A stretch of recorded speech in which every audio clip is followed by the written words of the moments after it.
Afternoon, everyone. This is Dr. Monica Y. Jackson. I am the M4 Men Message Mission Movement Summit visionary as well as the event planner. I am here with one of our speakers, Calvin Jackson. How are you this afternoon, Calvin? I'm great. How are you? Good. I am awesome. One of the things you're going to be talking about is addictions and just negativity in life. And a lot of times people count people out when they have such a negative past. And some people feel like they can't turn themselves around. Speak on that just a little bit. Just tell people if they feel this way, why do you think they can turn themselves around and how can they avoid some of the negativity in life? Well, um, when it comes to addiction and you're doing things, you're really not gonna avoid the negativity because that comes with it. But one of the things you have to understand is even when everyone else gives up on you, eh, never give up on yourself. Okay. And, one of the things you said is people don't understand how hard it is to be. Um, Speak on that a little bit because a lot of times people pass judgment on people based on their own experiences, their own viewpoints, and their own experiences. But you can't speak on what you haven't been through. You can't relate. So speak on that when people say, you said people don't understand how hard it can be.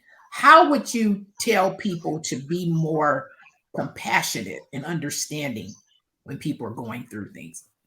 Well, the the thing about that is this: people going through things, far as like addiction, um, people never been through it. So they're automatically thinking, you're nothing. This is what you're gonna be. You'll never amount to nothing. If you really want to stop, you can just quit. And it's easy for people to say that because you got to understand. Out of if you take 100 people that's battling addiction, and you tell them all that you can just quit. Out that 100, you might get one that can just quit like that.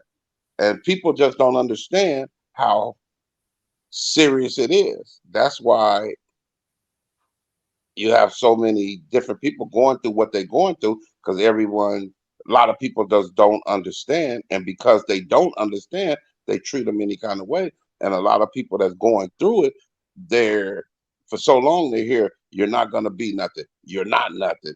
This and that, this and that. And then they start believing it. Correct. And And that makes them don't, that makes it even harder for them to stop. mhm, mhm. And one of the things you said is that it makes them hard. Some people, uh, you know, many of us grew up in Christianity and religion. A lot of people just say, "Oh, just pray it away," or just pray about it. What's your thought about that when it comes to addiction and prayer? Well, I have to be honest. Is that's once again goes back to the 100. You know, so I have heard of some people saying, I'm gonna quit. I'm in the church, and they've been clean forever. But far as for me, it's been many, many years and nights that I prayed to stop doing what I was doing, and it didn't work for me. So for me, prayer is not going to work alone. For me, it's not going to work alone. And thank you for sharing that because so many people, tell you just to pray. And I know that many things I have prayed about, and I feel the same way. Some things prayer alone is not going to work. It doesn't help the situation. And a lot of people need to understand that. So I just want to thank you for your time. Those who I hope this gives you a little bit about Calvin Jackson. We have 11 speakers that have signed up for this summit. So if you go over to drmonicajackson.com/M4 Summit and register, you can hear Calvin and the other 10